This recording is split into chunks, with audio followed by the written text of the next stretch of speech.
Welcome back to the channel, everyone. I am Nuclear Death Ray. I'm Wizard. This is episode 3 of our mentor game analyses. This one was submitted by Merui. Don't know how to pronounce that. Yeah. But thank you for submitting. Yeah, thanks, AVeryCoolSpider. We'll see you in the comments below, I assume.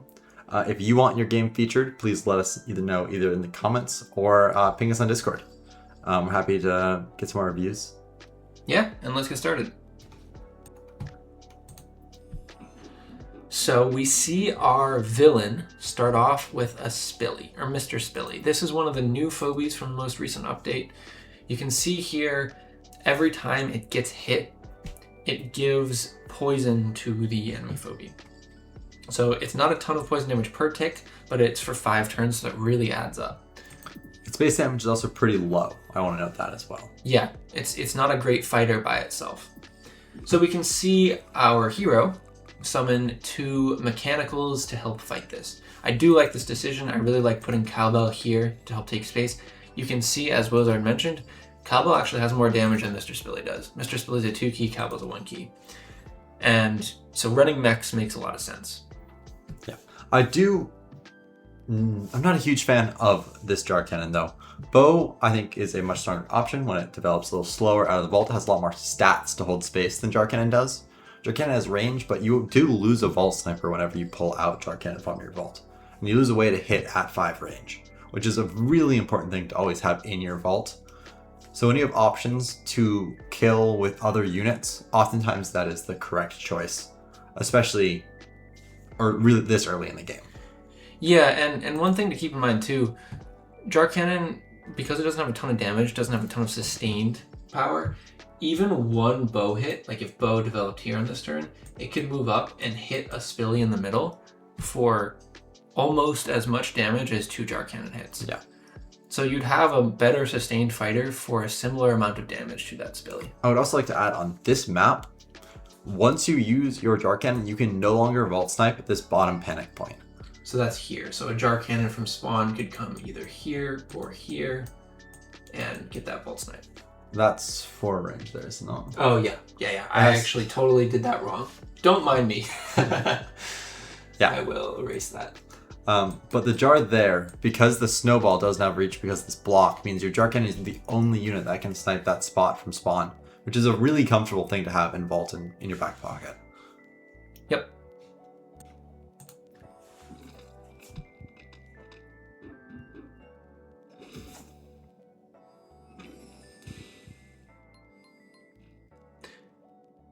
So, our hero develops a daisy here and puts the Spilly into the middle. Our villain developed the daisy. Oh, our villain I'm really misspeaking right now. What do you think, Wizard, about the choice to fight and bring out this mic? I really like this chip damage. It's going to be very valuable on this Mr. Spilly later. Mr. Spilly gets much less effective as he loses his HP, so chipping at this early amount will make it much more useless. So we've already brought it down less than half of what it used to be. Yeah.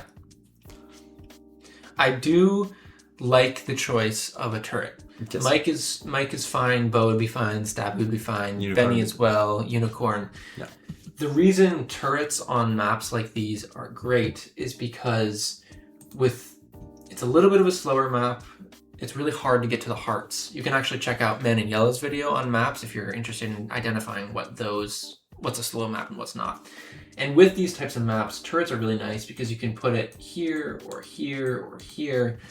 They have a lot of HP, so they're hard to kill, and they have a lot of damage and range, so they can really control the space in the middle of the map. Yeah.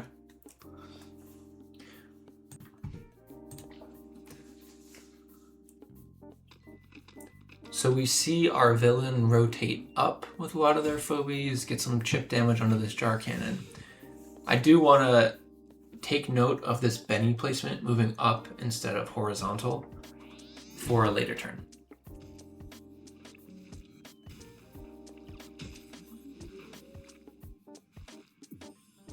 And we can see our hero ends up killing this Spilly by summoning a Droney and getting a couple hits with the other mechanicals. What was our thoughts on this? I'm not a huge fan of this. I think there's a slightly better way to do this, even if we do trade out our Jar Cannon here. If our Jar Cannon's a little further forwards, So our Jar Cannon started here. Jar Cannon started there. If, per se, we brought out a 1 key to where our Jar Cannon is here to finish off the Spilly, and our Jar Cannon stepped back to where the Spilly was, this would have forced the Daisy in to hit the jar, and I believe we would have had a pretty easy kill onto this Daisy with the mic, a Vault Sniper, and the 1 key. So I think this Daisy's pressure is kind of fake, and doesn't actually have much of a threat without getting traded out of itself. So I think we give up a little bit too much space here. And this Droney, I think, is a much weaker unit than what we could have summoned with just a 1 key. So why are you okay with a 1 key taking the poison damage to get the kill on this Billy? Well, we're planning on trading this 1 key probably to just get a panic point anyways. So we might as well bring out a cheaper unit that's going to have probably more stats than the Droney does. The Droney is very fast at traveling around the map and taking these panic points, but we don't really need speed on this map. We kind of want key efficiency, especially on a slow map. So we want some more stats instead of speed. Yeah. One thing I will mention, Wizard here talked about vault sniping and how the Daisy's pressure is fake because it's in the area of our hero's vault. This is something we talk about in our video about controlling space that we put out recently. And we're going to be talking about controlling space a lot over this game. So if you're interested, check that one out, because that is one of the most key concepts to the game of Phobies, is how do you control space. And we just talked about vault sniping. It's very hard to control space near your opponent's vault because they can just summon something to get a kill. So let's continue. I mentioned that Benny movement because Benny ends up on this next turn, moving to a place where it could have gone last turn. So that's a little bit inefficient from our villain. Instead of either going up with their Benny, they moved down, or further across. They ended up doing in 2 moves what they could with 1. And here we see a really nice spot by our hero for this kill on this Daisy, which ends up giving them a ton of pressure. That's a huge key lead for our hero right now. Yes. 6 keys this early is a lot. So it's an awesome, awesome spot. And this is, by the way, where summoning that Mike and being able to put it over this block here was awesome. Because Mike does a ton of damage. It can step up and get that hit. And that allowed the Cowbell and Jar Cannon, which don't do as much damage, to finish off that kill. This is also where the Droney with its mobility did come into play and was able to step on those bones. So very well spotted from our hero. What do you think about the Ginsting summon? I like the Ginsting. It's a little bit more tempo here. The 2/2 is going to take a lot more space up top before anything can get into position to really punish it. And it's going to give our hero another way to kind of take space over this top of the heart, which I really like. Yeah, Ginsting in particular, and Daisy too actually, are cheap, 2 move, 2 range, and they're almost always good to summon. Because that gives you a lot of range. You can hit at 4 range, and they have pretty good stats. They have pretty good damage and pretty good HP, and it's usually a good idea to have them on the field. So let's check out what our villain does. Notice, by the way, we have the same sort of thing. The Lenny used to be here and moved down again. So just a little bit of the villain could have just gone this way and claimed a little bit more space. Thoughts on the space that our hero is occupying here? I think our hero is doing a really good job occupying space. They're creating a lot of heart pressure here. The only way I think our hero could have taken created a little bit more pressure for the heart is having the Ginsting claim that top panic point and had the Cowbell take this bottom one. So the Cowbell could have run, sorry, that's the wrong way. Could have run here and then here and taken that spot. And I think the triple panic point damage would have added up a lot faster and would have made this push over the top that we're currently making very scary. Yeah, and one thing to note is that you are putting your Ginsting, or our hero is putting our Ginsting in a spot where it can attack the heart, and it is controlling a lot of this northern space, which is great. Definitely a good spot to be. It is opening it up to 2 free Jar Cannon hits, which is usually not good to take free hits if you're only going to be doing heart damage this early on in a game. If you can look, the heart is pretty healthy, so this would be an awesome turn to take if the heart were much lower. But it's maybe not as great to be so aggressive right away. So as Wozard mentioned, the Ginsting just one tile back would be perfect. And supported by the Jar Cannon again, it's a perfect spot. And use the cowbell, which you have, the 1 key, that can be cannon fodder. It's okay if the cowbell dies if it's collecting a point. Yeah. I do really like to point out that our hero's mic is really denying the space off these 2 turrets. Yes, totally agree. Makes it much scarier for our opponent to step up into this spot right next to their... Yeah, so right to the so we right can see the mic is able to hit here, the mic is able to hit here, the mic is able to hit here. The big tile I want to highlight, though, is this one here, where the jar can also hit twice. So we're threatening probably a kill on this this Benny right now. Yeah. And the other instinct, too, I want to point out from right here that I really like, summoning Cassowary when you're making a push like that is great. Cassowary is an awesome diver. It does a ton of damage, and it moves fast. So it's a great way to support your team as you're pushing. So let's check out the next couple turns. And these are big ones in terms of the way the game goes. So we see our villain gets the free chip that we talked about on Ginsting. And then they're going to summon Prometheus. Prometheus is a really fun phobie because it gets to create and remove lava tiles, which is super fun. And they use this here as a defensive mechanism to prevent anything from stepping on here. Our hero finds a really nice spot onto this Lenny for a dive. And has a really good push as well, using this cowbell we're about to see body blocking for their instinct. Yeah, so the instinct to Prometheus is a melee phobie, so to use a 2/2 and put it at range and then body block, that's a cool idea and often is very good, especially in the middle of the map. Yeah. I would like to mention, though, that because we're now trading down keys here, if we had taken that bottom panic point as we were trading, this would have been a lot more efficient in our favor, as we'd be doing a lot more heart damage during these turns. Yeah, so whenever you're being aggressive at the heart, which players like Alien Engineer and others do, where they like really, really go at the heart and give up a lot of keys, what they need to do first is to capture all the panic points. Because once you do that, as Wozard mentioned, then you'd be doing, I believe these are all 225. So yeah, you'd be doing 675 damage to the heart every turn, which is really powerful. One thing I want to point out here, when we talk about controlling space and why it's important not to be close to the opponent's vault, this is roughly the vault snipe range of our opponent.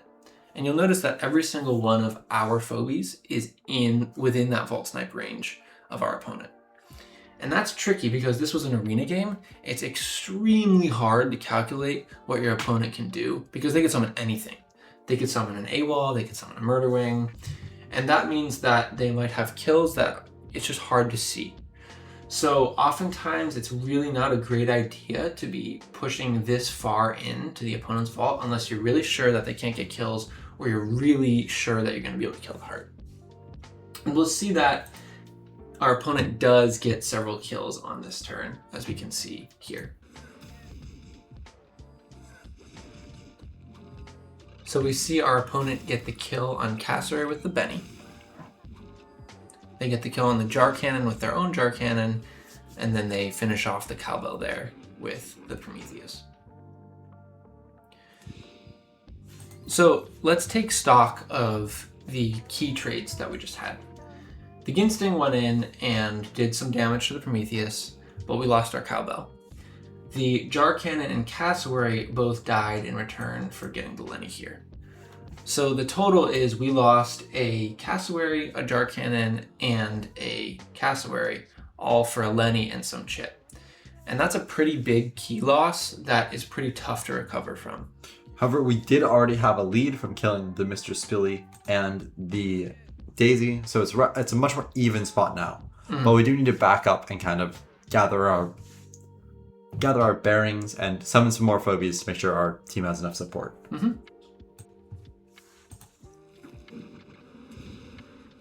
So we take a controlled retreat here, get some damage on the heart first, along with Foul, the disease-inflicting chicken. What are your thoughts here on this summon, Wozard? I'm personally not a huge fan of Foul here. It really restricts our action economy.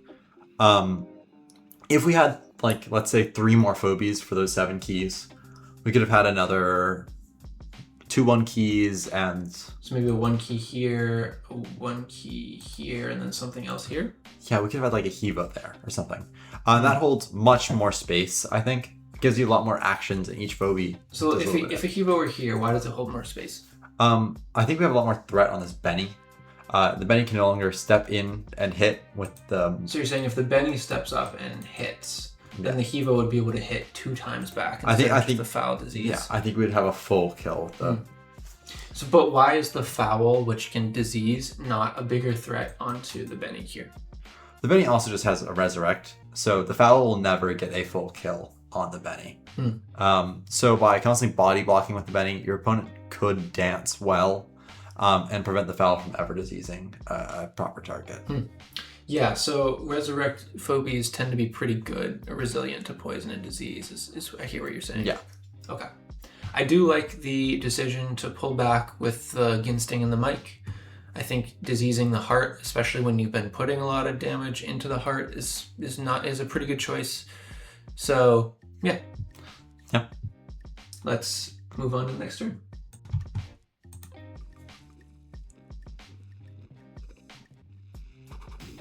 The opponent gets more chip onto the Ginsting, but this is trading damage, I think.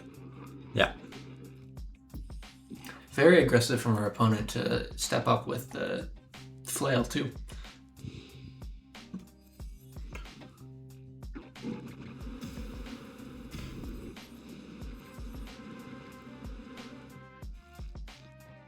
By the way, one thing I want to point out. Can I get a quick pause here, actually? Can we check the HP on this Prometheus? On the Prometheus. 1300. Okay. Yep. One thing I want to point out. Our hero has been holding these 2 panic points for the entire game, and you can see it putting in work on the enemy heart. So this is where that aggressive play has put in a lot of value into the opponent's heart. If you're ever able to control the 3 panic points and you keep controlling them, that can be really valuable. What do you think about the stabby summon here? I think once again, we're locking ourselves in for the rest of this game, only having these 4 phobies. Our opponent now has 5. So if they were to retake 1 panic point and sacrifice 1 other phobie, we would then have to start diving them to retake panic points and taking a lot more damage. It's really important to have the extra units, I want to say, and have the flexibility. Yeah, so action economy. So action economy, just to really spell it out, the more phobies you have, the more actions you have at your disposal. And you almost always want to have a full set. So in a small map, you get 5 phobies. You want to have 5 phobies to fight with.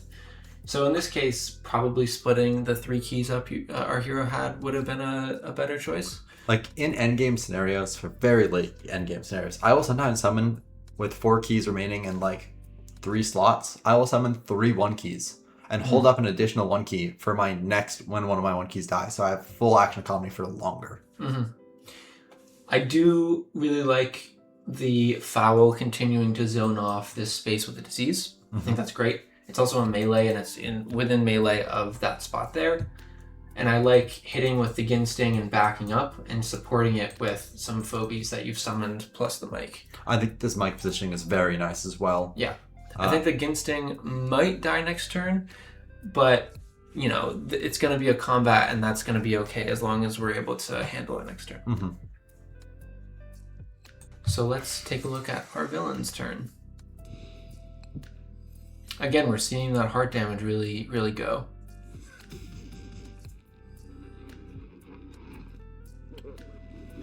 Ooh, a deep push by the villain.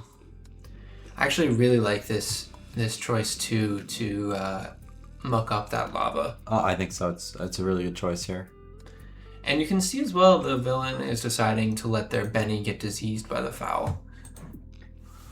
Our hero actually acknowledges that it won't be that effective diseasing the Benny here and tries to disease something else. More effective to disease the flail because dimensional, it's going to take a lot of damage, and we don't want to take that dimensional effect. I think that's a great choice. I actually think this was pretty much the best turn that our hero could have taken this turn.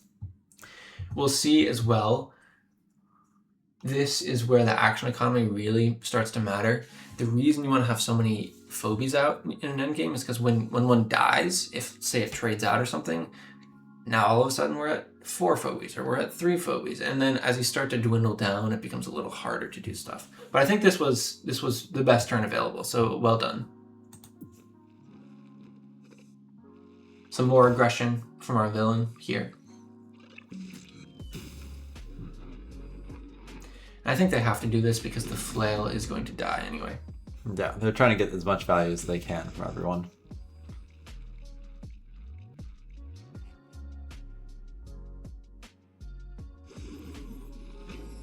And you can see, by the way, diseasing that flail, while the fowl took damage, the Mike, which could have killed it, ended up not taking that damage, which I think is also a good thing because the fowl can leech. And then we get the kill on the Prometheus. So another positive key trait there too. Yeah. Now we really want to threaten this Jar Cannon off. I think this foul positioning is very good. It really makes the Jar Cannon have to retreat. Well, I want to double check that. Let's see. So the foul has... Yeah, right. So the foul does not die to the Jar Cannon. Yeah. I totally agree. That was a really good decision to be aggressive there. Mm-hmm. What do you think about Mike moving back?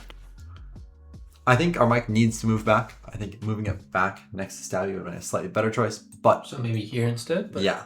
But either way, our Mike, the important thing is that our Mike survives. And it would not have survived to 1 Benny hit plus 1 Sucky hit. So we need to take at least 2 steps back. So I like what we do there. Cool. Let's keep going and see what happens next.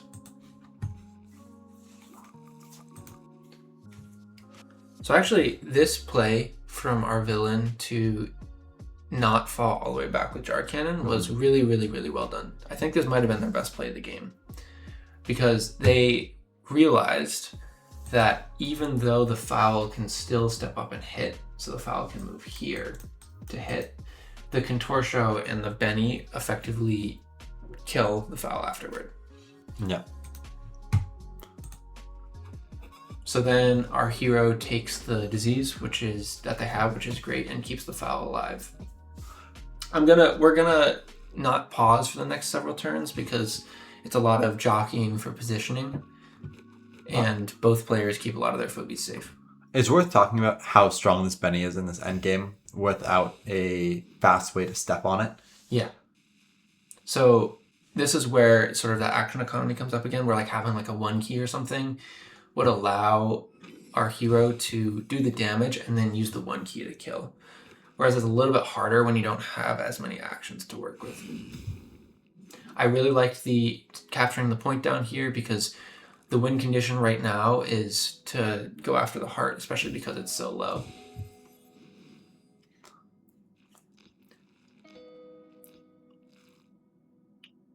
And then our hero supports in the south.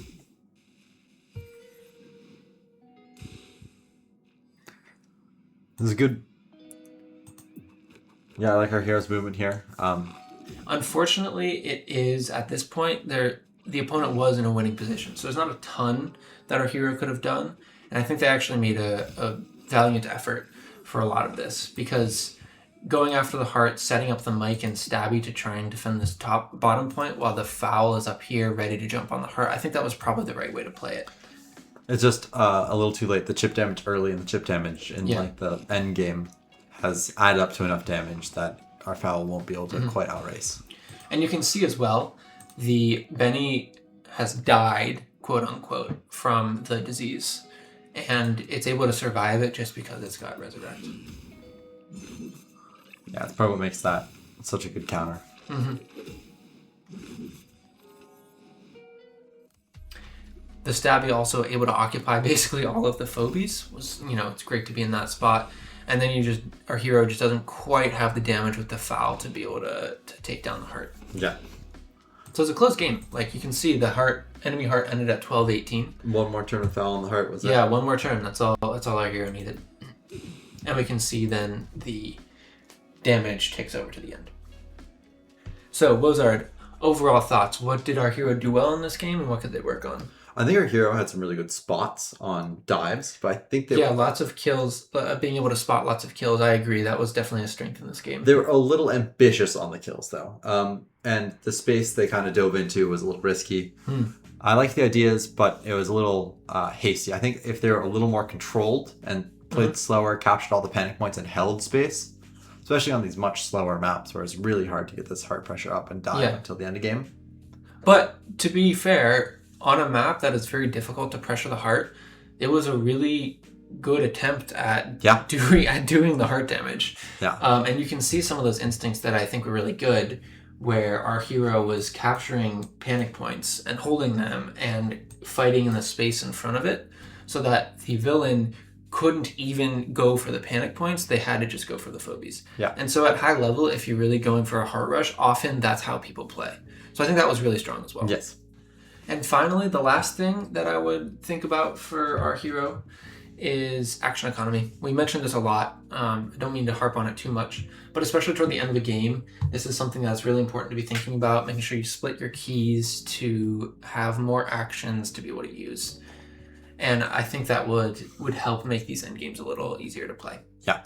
If you want a more detailed breakdown, I believe there's an action economy video on this channel, as well as one for taking space and controlling space. Yes, both of those themes actually showed up a lot in this game, so feel free to check those out. Thank you to AVeryCoolSpider for submitting your game. I hope you learned something. And thank you all for submitting. I know sometimes we can seem negative in these reviews sometimes. You should hear us talk about our own games. We really come. So I really hope you don't take anything negative too personally. And there was a lot to be positive about here too. Yep. If anyone else wants to submit a game, please let us know again. Comments or in Discord. We're happy to talk. Thank you so much for watching. Yeah, and we'll see you in the next one.